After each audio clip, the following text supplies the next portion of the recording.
또 이 다음에는 또 이분들 옆에서 그 세월 동안 같이 하셨던 분들의 말씀이 이어지도록 하겠습니다. 먼저 아까 제가 말씀드린 대로 지금 이제 민주노총에서 활동하고 계시는 박희은 동지 말씀 드리겠습니다. 저는 그 총연맹에 사실 활동을 시작한 지는 이제 4개월이 좀 지났습니다. 그동안은 대구 지역에서 쭉 활동을 했고 그래서 사실 이제 총연맹에서 민주노총이 이종자 사업과 관련해서 방향을 어떻게 잡아야 되는가라는 부분에 있어서는 지역에서도 늘 이렇게 총연맹에 요구를 많이 해왔던 당사자로서 근데 제가 역으로 총연맹에 와서 요구를 받아야 되는 상황에 놓였기 때문에 네 일단 작은 것에서부터 좀 기본적인 것에서부터 좀 시작을 하자라는 고민을 좀 갖고 있습니다. 이번에 어쨌든 이주노동 포럼을 좀 준비를 하면서 몇 가지 자료나 책을 좀 보면서 그야말로 이제 이주노동자 운동의 역사는 그야말로 투쟁의 역사고 정말 눈물과 통한의 정말 삶이다 이런 생각이 많이 들었었고요. 애초에 이주 노동자들의 요구가 우리는 노예가 아닙니다. 때리지 마세요. 여기서부터 시작을 합니다. 그리고 지금 현재 우리가 이제 노동허가제라는 이야기를 하고 제도를 바꿔야 된다는 이야기 그리고 이 자리에 앉아 계시는 동지들처럼 이렇게 주체들, 이주노동자 당사자들의 목소리가 끊임없이 계속 이어져 오고 있다는 것 자체가 운동이 조금씩 성장하고 있다는 생각이 들어서 감사의 마음을 갖고 있습니다. 지금 민주노총 내에는 민주노총으로 가입되어 있는 노조의 이주노동자들 조합원들이 제가 생각을 해보니까 한 2,000명이 조금 안 되는 상황입니다. 가장 큰 단위는 역시 이주노조가 1,000명이 넘는 규모를 갖고 있고요. 그리고 건설노조의 경기 중서부는 방문 취업 비자로 해서 중국 동포들 합법적인 형태로 계시는 분들이 500명 정도가 지금 조합원으로 활동을 하고 계시고요. 그리고 대경 건설지부, 대구 경북 쪽의 건설 노조에 여전히 미등록 형태로 같이 팀을 구성을 해서 조합 활동을 하시는 분들이 계시고, 그리고 금속노조가 대구 사무 정밀지혜를 시작으로 해서 계속 조금씩 어쨌든 이주 노동자와 함께 노동조합으로 가입을 하고 있습니다. 그래서 이주 조합원은 한 100여 명이 좀 안 되는 그런 형태이고요. 그리고 성서공단 노조가 지금 100여 명이 조금 안 되는 그러나 어쨌든 민주노총 내에 이주 조합원들이 조금씩 가입이 조금 늘어나고 있다 이렇게 보여집니다. 자료집을 토대로 해서 쭉 말씀드리기에는 시간이 많이 부족할 것 같고 해서 자료는 좀 참조해 주시면 될 것 같습니다. 12페이지에 보시면은 민주노총 산하 이주노동자 조직화 현황을 아주 간략하게 좀 정리를 했고요. 그리고 이제 예전에 아마 여기 계신 몇몇 동지들을 비롯해서 이주노동자 노조 조직화 사례 연구라는 게 2014년 6월달에 발행한 게 있습니다. 그 사례집을 좀 다음에 기회가 되신다면 꼼꼼히 한번 보시면 도움이 될 거라는 생각을 합니다. 그리고 이제 민주노총은 어쨌든 이주 노동자 당사자들의 투쟁을 통해서 사실 이제 이주 노동자 문제에 관심을 가지게 되고 또 민주노총이 이 문제에서 주도적으로 주체적으로 역할을 해야 된다는 고민들을 할 수밖에 없는 그런 과정들을 밟아왔다라고 생각이 들고요. 그리고 이제 2009년도에는 이제 민주노총이 전략조직 사업 2기를 설정하면서 그 과정에서 이주노동자를 이제 전략조직화 사업 대상으로 핵심적으로 좀 설정을 하게 됩니다. 그리고 이 사업을 누가 담당할 것인가라는 고민 속에서 네팔노총과 MOU를 체결하고 애초에는 이제 평등노조 이주 지부 활동을 했던 버즈라 동지가 들어올 예정이었는데 어쨌든 문제로 못 들어오게 되고 그런 과정 속에서 우다야 동지가 마침 활동을 결의하셔서 민주노총의 그 전략조직화 사업을 담당하면서 오다혜 동지가 지금까지 민주노총에서 이주 사업을 함께 하고 있습니다.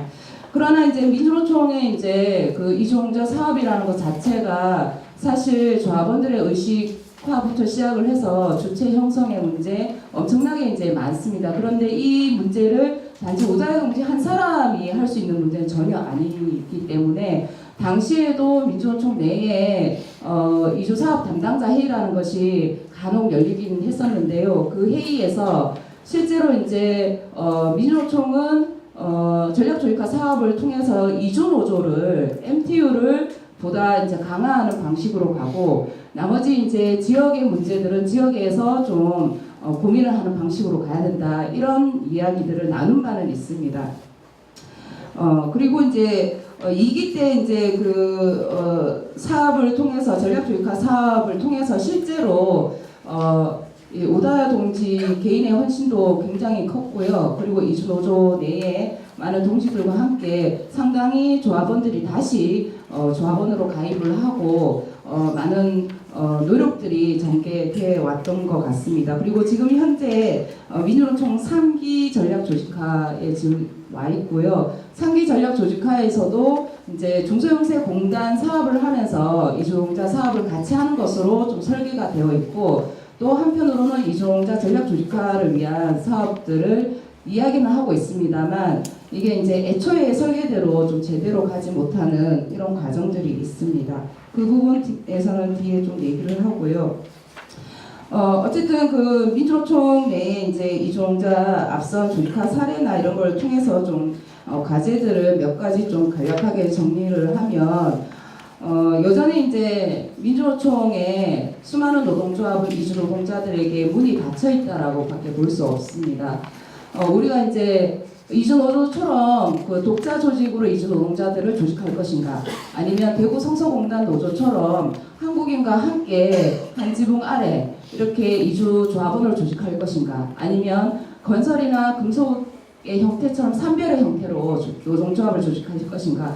이러한 논의는 사실 명동성당 농성투쟁이 진행될 때 이주노조의 그 노조에 대한 조직화 방향과 맞물려서 논의를 하는 과정에서부터 시작을 해서 지금까지도 계속 이어져 오는 내용이고요. 어떻게 이제 결론이 나지는 않았습니다. 그러나 이 과정에서 우리가 이제 확인할 수 있는 것은 여전히 민주노총은 이주 노동자들에게 노동조합이 열려져 있지 않고 닫혀져 있다. 그렇기 때문에 이 논의는 계속 공존할 수밖에 없는 거 아니냐라는 생각이 듭니다. 그래서 지금은 어쨌든 어떤 하나의 방향으로 이렇게 가야 된다, 이것이 정답이 아니라 어쨌든 닫혀져 있는 노동조합의 문을 어떻게 열리게 할 것인가, 거기에 좀 고민이 가야 되지 않을까 이런 생각을 합니다. 한편으로는 민주노총이 올해 대대적으로 빨간 우산을 이야기하면서 노조가입 운동을 하고 있습니다. 상당히 중요한 문제라고 생각하지만 이주 노동자들을 봤을 때 전국에서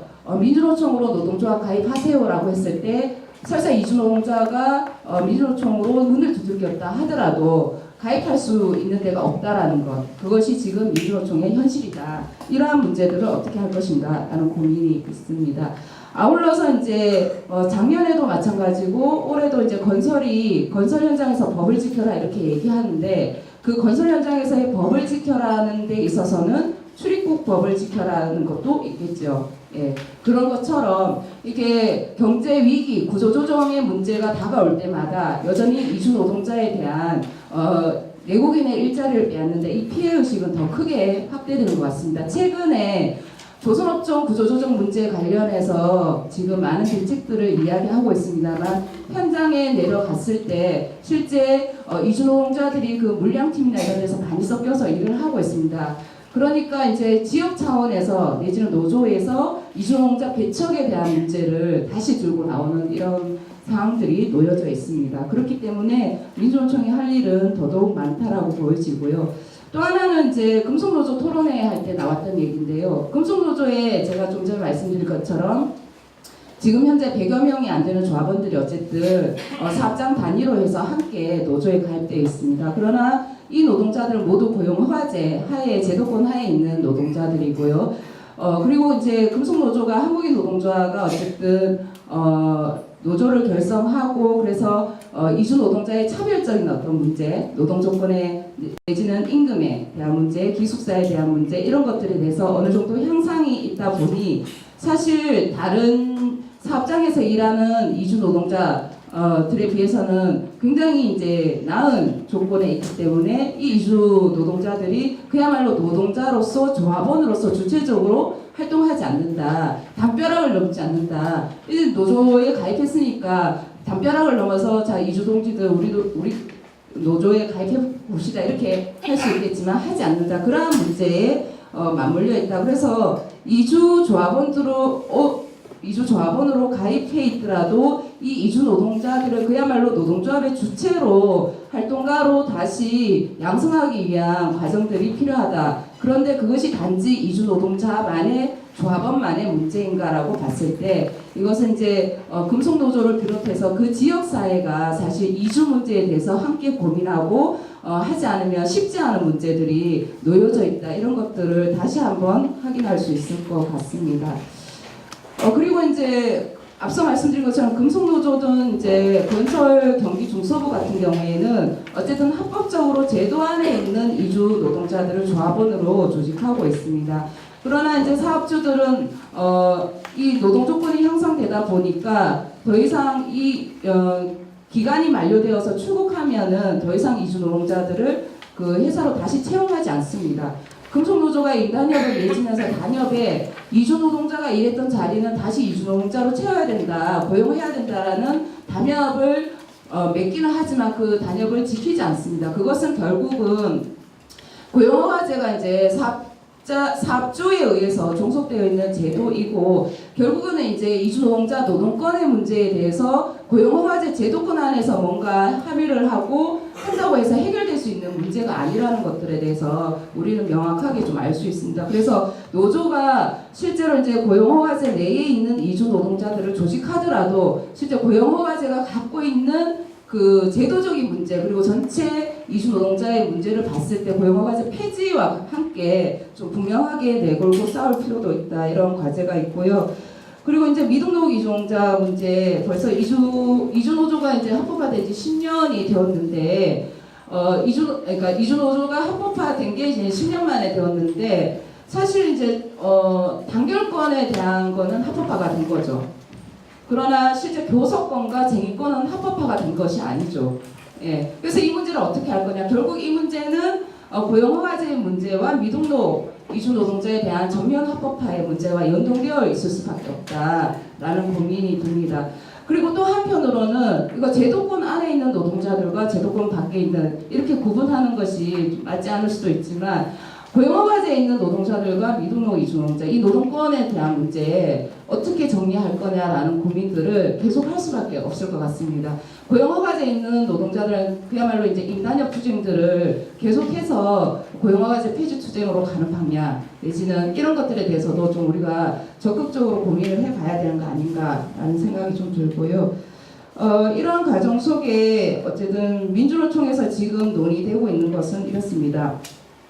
민주노총의 이주노동자 사업가 그리고 전략조직화 2기, 3기에 걸쳐서 꾸준하게 제기되는 것은 민주노총이 안정적으로 지속적으로 그리고 체계적으로 이주노동자 사업을 하지 못하고 있다는 겁니다. 그리고 잦은 담당자의 교체, 저도 이제 담당자가 교체되면서 지금 와 있는 상황인데요.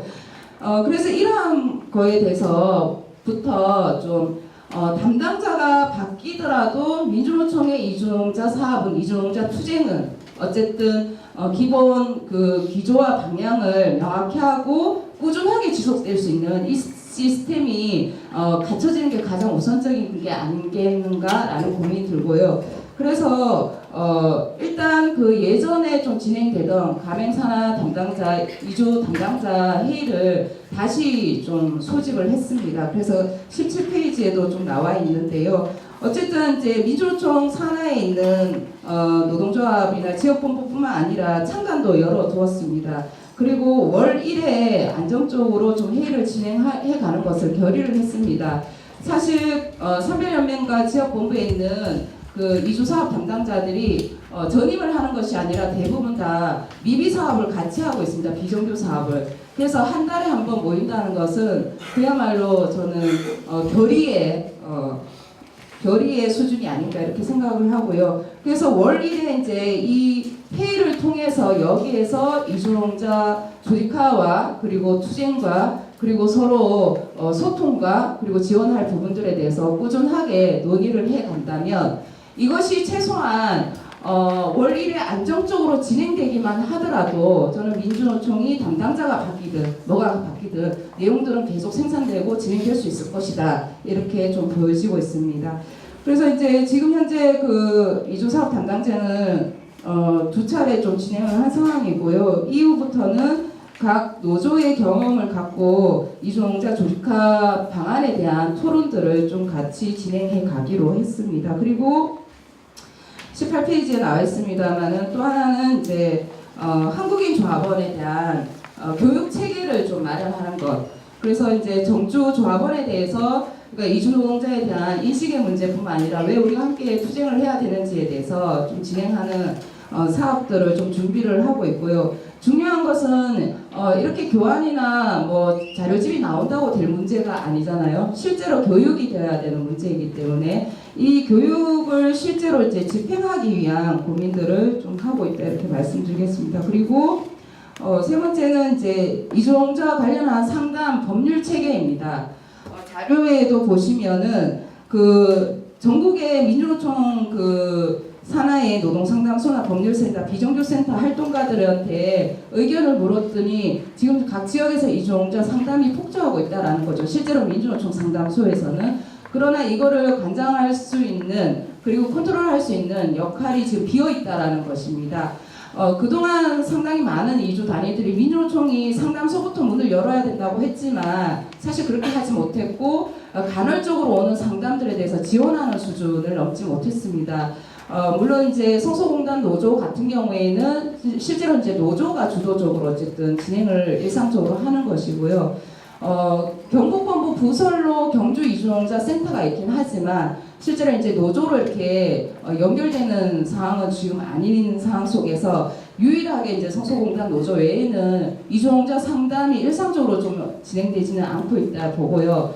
그런데 이제 이 이주농자 상담을 일상적으로 진행하는 것 자체가 굉장히 많은 논의와 지원들이 필요한 상황입니다. 그러나 일단 8월 말에 상담 법률학교를 한번 진행을 해서 거기서 많은 의견들을 모아내고 해서 좀 시작을 하는 것이 좀 필요하지 않느냐. 몇 군데의 지역에서라도 일단 시작을 하는 것이 필요하지 않느냐. 그리고 상담을 통해서 이주농자들의 사례들이 계속 축적되고 했을 때 그것이 조직화에 대한 고민도 더 적극적으로 받아낼 수 있지 않겠느냐라는 고민을 합니다.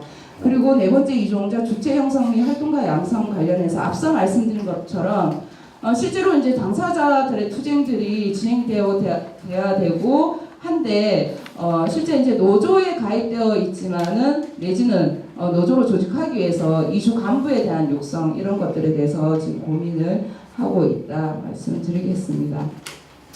네, 그래서 사실 이제 민주노총에 그동안 진행되었던 내용이나 아니면 그러니까 토론에서 냈던 내용이나 크게 다르지 않을 수 있다라고 생각이 되고요. 그러나 어쨌든 앞서 말씀드린 것처럼 이게 이주농자 운동에 있어서 민주노총의 역할이 분명히 있고 중요하고 그러나 이 사업들이 뭔가 이렇게 당시 이제 투쟁의 어떤 그 이제 지원하는 형태가 아니라 실제로 이제 기본적인 토대 구조를 만드는 여기에 좀 집중해야 되는 시기가 아닌가라는 고민에서 고민까지 말씀드렸습니다. 이상입니다. 네, 안녕하세요. 김수기라고 합니다. 제가 윤석열 사님한테 이걸 보내면서 17페이지가 됐어요. 발표문이. 그것은 제 탓이 아니다. 이주노동 운동의 20여 년을 평가하고 그 현재를 진단하고 향후를 모색하고자 하는 그런 이제 발표이다라고 요구를 하셔서 그 엄청난 걸 대체 어떻게 준비하라는 것인지 한동안 계속 투덜거리다가 못한다고 하다가 뭐 어떻게 해야 되나 막그 이주인권에 대한 사람들한테도 성토하고 다니다가 이거 뭐 어떻게 하나 그러다가 결론적으로 저와 제 주변 이야기를 좀 하게 됐습니다. 그냥 내 이야기를 한번 해보자. 저도 꽤 좀 이 바닥에 장기 체류를 했거든요. 본의 아니게. 저도 이제 그 자원활동을 하다가 상드는 활동을 이제 시작하게 됐는데 그때 이제 그 연수생 제도밖에 없던 시절이었습니다.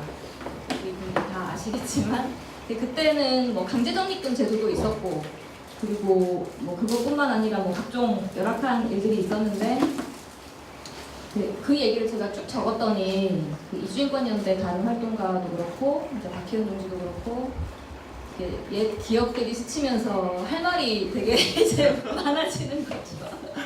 근데 그 얘기 하기 시작하면 한도 끝도 없고 그리고 뭐 미등록 노동자랑 같이 월급 받으러 갔다가 감금당한 얘기 노동부 뭐 출석했다가 경찰 출동했는데 그 사람을 어쨌거나 강제 추방되면 안 되니까 별의별 수를 다 써서 뭐 했던 그런 이야기들 그때는 이제 지금은 웃으면서 얘기하지만 가슴 철렁철렁하는 이야기 지금도 물론 벌어지고 있습니다. 지금도 이제 벌어지고 있다는 걸 잘 알고 있지만 어쨌거나 그 당시보다는 좀 달라지지 않았나 그래도 좀 나아지지 않았나 저는 이런 기조로 정리를 했습니다. 근데 이제 그렇게 좀 긍정적으로 봐야겠다 그 좀 변화된 것들을 좀 이야기해야겠다라고 생각했던 거는 어쨌거나 이번에 토론 준비하시는 분들이 좀 갑갑함이 많이 있으셨던 것 같고 지금 요즘 노동운동은 좀 어디에 있는지 뭐 답보 상태인 것도 같고 그런 느낌들 또 그런 이야기들 많이 전해 주셨고요. 그래서 좀 약간 긴 텀에서 좀 현재가 어느 지점인지 그걸 좀 볼 수 있으면 좋겠다 그런 생각으로 좀 전국적인 차원의 이야기는 아니지만 대체로 아마 공감하실 만한 이야기라고 생각을 합니다. 다른 지역이라 할지라도 저는 단체로서는 부산에 있는 이주민과 함께 소속되어서 활동을 해왔고요. 그 이주노동자 지원 활동, 지원에 제가 따옴표를 쳤는데요. 지원 활동으로 시작을 했습니다. 그래서 옛날부터 이주노동 상담이 3D로 통했거든요. 그리고 1, 2년을 버티기가 어렵고. 근데 이제 일 자체가 이주노동자들 권리가 취약하다 보니까 하나부터 열까지 대신해야 되는 일들이 많기도 하고 공동체 같은 게 있지도 않았고 수도권은 모르겠습니다. 조금 더 일찍 아마 그런 조직들이 생겨났으리라고 생각을 하는데 그래서 늘 활동가들한테 하던 얘기는 일단 3년만 버텨라. 힘들어도 묻지 말고 3년만 버텨라. 그런 말을 했던 기억도 납니다. 근데 그렇게 쉽게 지치고 또 무기력한 그런 이유는 그렇게 좀 반복적인 상담의 이제 쳇바퀴 속에 이제 있는 거죠. 이런 이주노동자 상담 센터 활동가들이. 그래서 저 역시 이제 저도 나름 운동이라는 걸 하고 싶어서 왔는데 이게 운동인가? 이건 그냥 도와주는 거고 그냥 종교단체들에서도 할 수 있고 그런 차원에서도 할 수 있고 그런 것이 아닌가 하고 좀 생각을 하곤 했습니다. 그리고 특히 예전에는 상담하러 오시는 분들이 도와주세요 이 말을 아마 한국어를 잘 못하는 와중에 이 말을 아마 배워라 이렇게 뭐가 있었나 봐요. 늘 도와주세요 이 말이 참 화가 나게 하는 말 중에 하나였는데 요즘에는 그런 말씀하시는 분들은 좀 많이 줄은 것 같아요. 제 경험은. 쟤는 그런 말 싫어한다 해서 안 하시는 건지 아니면은 사회적으로 그렇게까지는 또 아닌 건지 싶기도 하고 그렇습니다. 그래서 이제 노동 상담하다 보면 반복되다 보니까 언제까지 이런 상담 서비스를 할 거냐 그런 것 때문에 이제 이런저런 시도들을 하기도 했었는데요. 그런 것들에 이제 그래서 참고를 하시면 될 것 같고 처음에 그 이주노동자 교육과 조직을 위한 활동 중에 하나가 리더십 트레이닝이었는데 뭐 기본적으로는 이주노동자 법제도, 정세, 주민인권, 노동법, 출입국관리법, 공동체 및 조직, 노동조합 이런 부분들에 대해서 교육도 하고 토론도 하고 토론 내용을 발표하고 이런 것들을 같이 진행을 했었습니다. 당시에도 저도 저는 참 리더십이라는 것이 없는 사람인데 다른 이주 노동자들한테 리더십 트레이닝을 하도록 준비하는 입장에서 그 당시에도 참 난감하다 이런 생각을 많이 했었는데 하다 보니까 저도 조금은 많이는 아니지만 조금씩 좀 발전이 있었습니다. 그래서 이제 그런 과정을 거쳤었는데 초기에는 기억나는 말들을 좀 적어놨는데 베트남 노동자 한 분이 어떻게 얘기하셨냐면 우리가 모여서 떠들면 그러니까 조직을 우리가 만들자, 공동체 만들자 이런 교육과 토론들이 있었던 건데 우리가 공동체 만들면 시끄럽다고 경찰이 와서 우리 잡아갈 거다 이런 얘기 하셨던 기억도 나고 그리고 이제 난 비자 없기 때문에 할 수 없다 그런 실제로 사실 어렵기도 했고요. 그게 이제 초기에 좀 수세적이라고 할까요? 소극적인 사람들의 반응이었습니다. 근데 좀 꾸준히 진행을 하다 보니까 여러 가지 좀 진전들이 있었고요. 그래서 공동체를 좀 만들어 나가기 시작했습니다. 초기에 주로 활동을 왕성하게 했던 공동체는 방글라데시 그리고 인도네시아 공동체였고요. 그리고 그렇게 하면서 처음으로 2002년도였던 걸로 기억하는 처음으로 이제 밖에서 하는 집회를 열었던 기억도 나고 굉장한 그 긴장감과 그리고 이제 거의 80% 이상이 미등록 체류이던 시절이었으니까 거기 참가자들이 대부분이 미등록이라는 사실을 이제 다 알고 있으니까 출입국이고 경찰든 굉장히 긴장을 했었던 기억이 납니다. 연수제 폐지는 이제 모르겠고 일단 오늘 무슨 일이 생기면 안 된다. 이게 이제 지상 과제로 그렇게 이제 첫 집회라는 것들, 공식적인 어떤 외침, 행동 이런 것들을 했던 기억도 나고요. 그리고 당시 제가 의료 부분을 좀 담당을 하고 있었는데 그때 공동체가 생기면서 아 좋다 이렇게 생각했던 것 중에 하나는 병원비 마련 아까 모금 활동 많이 얘기 많이 하셨는데 그러니까 한국 사람도 마찬가지긴 하지만 이제 급하게 생기면 사실 그렇긴 한데 이주민들 같은 경우 특히 보험 적용이 안 되는 경우 그런 경우가 문제고 특히 이제 가족이 없으니까 간병이나 이런 부분이 이제 더 문제들이 이제 많죠. 근데 이제 공동체가 생기면서 그런 부담이 좀 굉장히 많이 줄었었고요. 왜냐하면 거의 매년 뭐 모금 활동이나 뭐 막 이런 것들이 있었는데 그런 것들이 이제 공동체와 협의하에 이렇게 진행이 됐던 것이 기억이 납니다. 그리고 새롭게 결성된 공동체들이 좀 왕성하게 활동을 했었고요. 그렇게 이제 개별 공동체별로 좀 활동을 하다가 이후에는 좀 서로 간에 대표 간에 혹은 그렇게 적극적인 활동하는 사람들 간의 연계, 그런 조직의 필요성 이런 것들도 좀 제기가 되기 시작했습니다.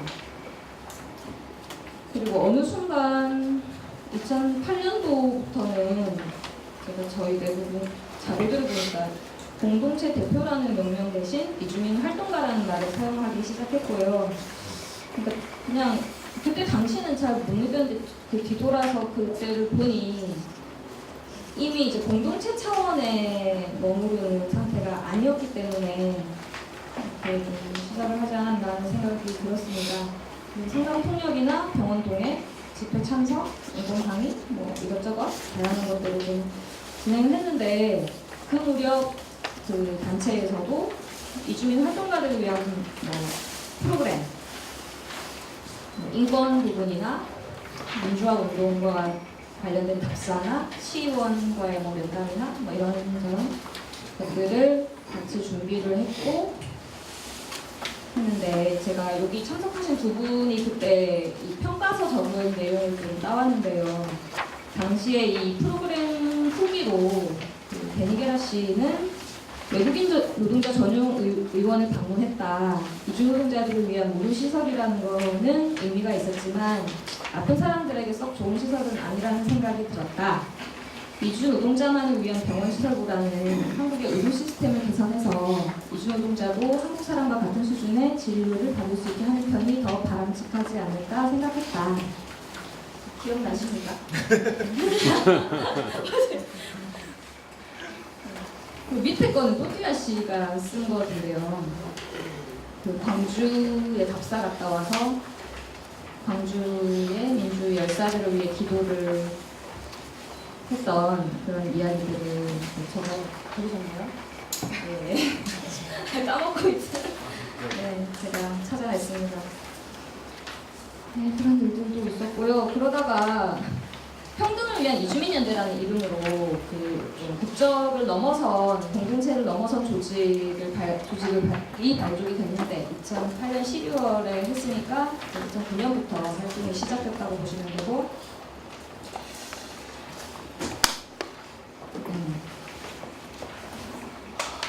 그래서 한 10여 명 활동가들 중심으로 하면서 점점 좀 멤버는 넓혀져 갔는데 그 멤버십 자체가 되게 많지는 않았던 것 같아요. 일단 좀 그런 공동체 활동 경험이나 이런 경험과 그런 의지가 있는 사람을 대상으로 가입을 하도록 했었고요.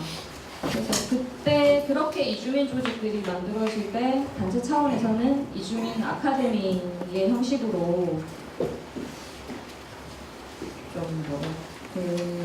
그런 거에 좀 발 맞추어서 같이 좀 진행을 했습니다.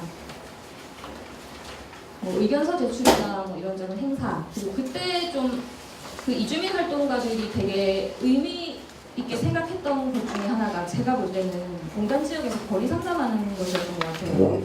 그러니까 기존에 우리는 이제 늘 하던 거라서 약간 좀 매너리즘 같은 게 있었는데 공단 지역에 가서 이주민들을 만나고 그렇게 이야기하고 그리고 상담을 하고 그런 거에 대해서 굉장히 의미 있게 했던 것 같고 그리고 특히나 그 공단 지역의 이주민들도 이 한국인 활동가들한테는 안 오는데 뭐를 신문을 드리려고 해도 피하시고 그럴 때가 많은데 이주민 활동가들하고 같이 가니까 훨씬 좀 친근하게 같이 얘기를 나눌 수가 있더라고요. 상담도 그래서 더 많아지고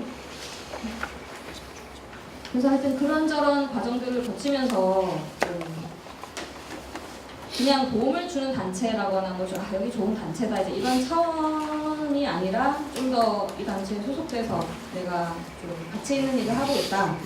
나도 이런 일을 좀 같이 해보고 싶다. 이런 것들이 좀 생겨났던 것 같고요.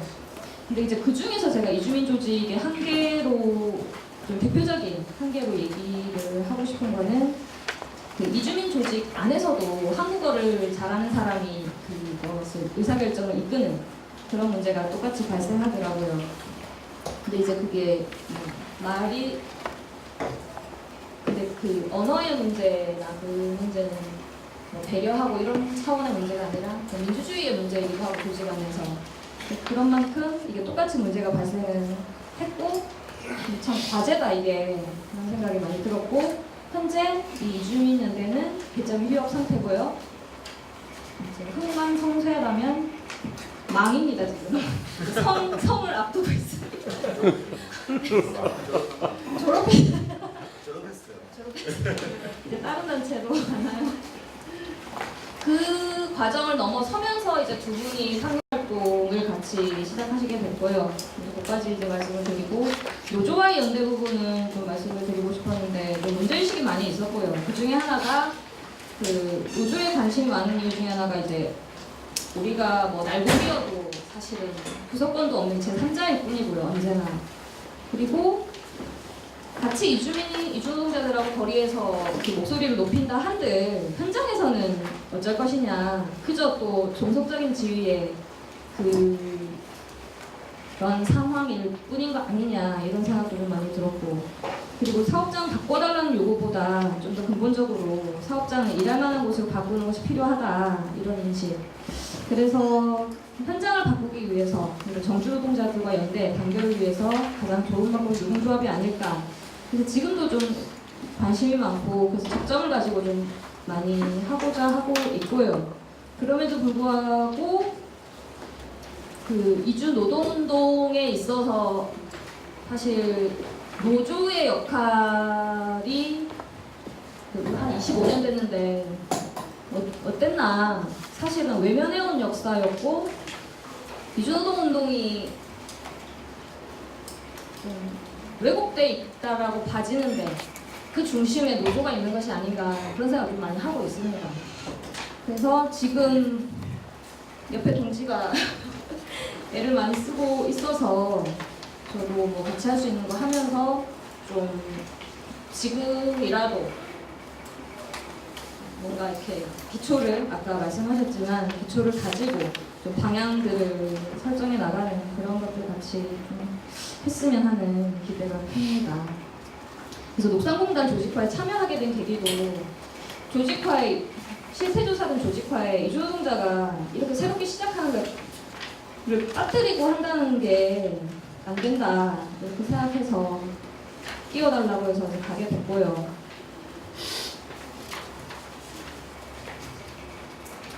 그래서 이제 쭉 이런 얘기를 이제 했던 거는 우리가 사실 답답한 것도 많고 뭐가 바뀌었노? 거의 저도 이제 그렇게 생각하거든요. 사실 똑같이 뭐가 바뀌었노 하는데 사실 바뀐 거는 많이 있는 것 같아요. 그 얘기를 하고 싶어서 안 바뀐 것도 많고 똑같은 것도 많고 더 나빠진 것도 많은데 하지만 긍정적으로 평가해야 될 부분도 분명히 있다. 진보했다. 그 얘기를 하고 싶어서 구구절절하게 얘기를 했고요.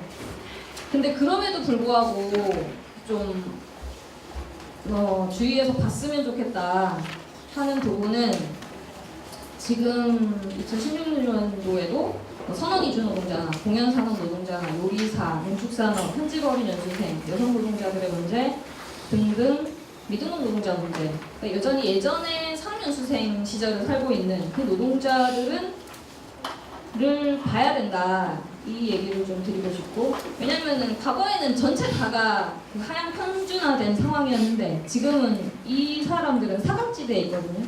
예를 들면 고용허가제 노동자가 30만이 안 되는데 그 외에 등록 노동자 150만 중에 30만 빼면 120만, 뭐 아동 뭐 이렇게 뺀다고 해도 100만 이상이 고용허가제 밖에 있는 노동하는 이주민이거든요. 그렇다면은 그 이주민의 전체 노동 정책 이런 것들에 대해서 좀 설정을 할 필요가 있고, 그거 하에서 또 고용허가제는 어디에 위치 지을 것인지 그렇게 좀 고민을 해야 되는 것이 아닌가 하는 생각을 합니다. 네, 그 좀 긍정적으로 평가하기 위해서 정말 애를 많이 썼는데 또 다음 기회에는 또 흑역사에 대해서 위주로 정리를 하게 될지도 모르겠습니다. 너무 길어져서 이상으로 마치겠습니다. 예, 진짜 거의 20년에 달하는 세월을 경험해 주셨는데요. 그 43페이지에 있는 그런 기준 이런 것도 정말 이런 거 가지고만으로도 또 장시간 얘기를 해봐야 될 것 같은 생각도 드네요. 네.